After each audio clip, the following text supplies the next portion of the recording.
Welcome back to Dominion Dispatch, where we're breaking down the 2024 general election in Virginia. President Donald Trump became the first president since Grover Cleveland over 100 years ago to make a comeback to the White House. Republicans took back the Senate, and the GOP is likely to retain control of the House. But how did Virginia vote for president?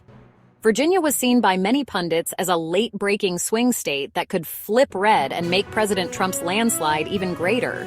While Virginia's 13 Electoral College votes ultimately will not be going to President Trump, the Commonwealth swung 4% towards Trump, making it one of the closest states in the election. But how did President Trump come so close to flipping Virginia? Donald Trump, Virginia Republicans, and other groups made a concerted effort in the final stages of the election. The Virginia GOP made historic numbers of voter contacts. There was massive involvement by Virginia's Republican Governor Glenn Youngkin and Attorney General Jason Miyares, and President Trump even held rallies in the Commonwealth. A move that drew national attention to the state was Youngkin and Miyares' push to remove over 1,000 non-citizens from Virginia voter rolls ahead of the election. This election integrity initiative was part of enforcing a law signed in 2006 by former Democratic Governor Tim Kaine, who was Hillary Clinton's running mate in 2016. While it may not seem controversial, this move received massive pushback from the Biden-Harris Department of Justice and national Democrats who wanted to keep non-citizens on Virginia voter rolls. In the end, Governor Youngkin and Attorney General Miyares succeeded in ensuring the election was free and fair in Virginia.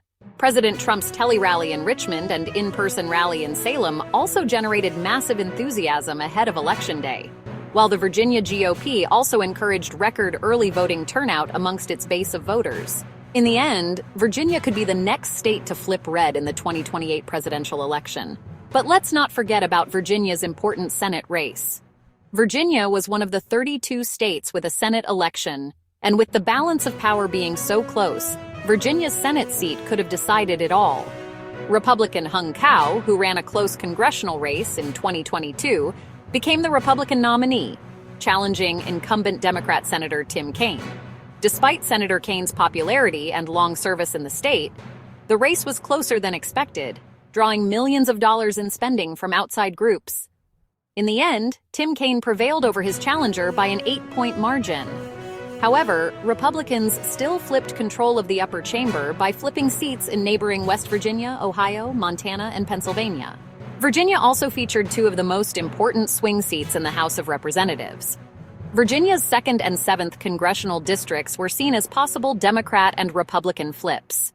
In the 2nd district, incumbent Republican Jen Kiggans was targeted by national Democrats, but received backing from Governor Youngkin, Attorney General Miyares, and local Republicans, ultimately holding the seat for the GOP.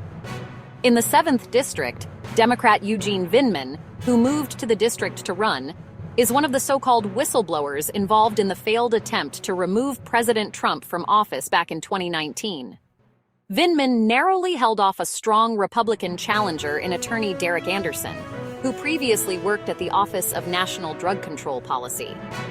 With some votes still yet to be counted in close races in California, it looks like Republicans will retain control of the House of Representatives thanks to Virginia Republicans holding their own against record outside Democrat spending. As the 2024 election comes to a close, Virginia appears to have reclaimed its reputation as a key swing state and is poised to host one of the most competitive elections in the nation next year in 2025. Republican Governor Glenn Youngkin is termed out of office, and as one of the only two states to hold gubernatorial elections in 2025, all eyes will be on the Commonwealth. With so many candidates in the mix, it's unclear if Democrats or Republicans will win the Virginia governorship next year. But we want to hear from you. Who do you think will win the next election in Virginia? And let us know, do you agree that Virginia has reclaimed its swing state status ahead of the 2028 election? Comment below and subscribe to Dominion Dispatch for more Virginia news.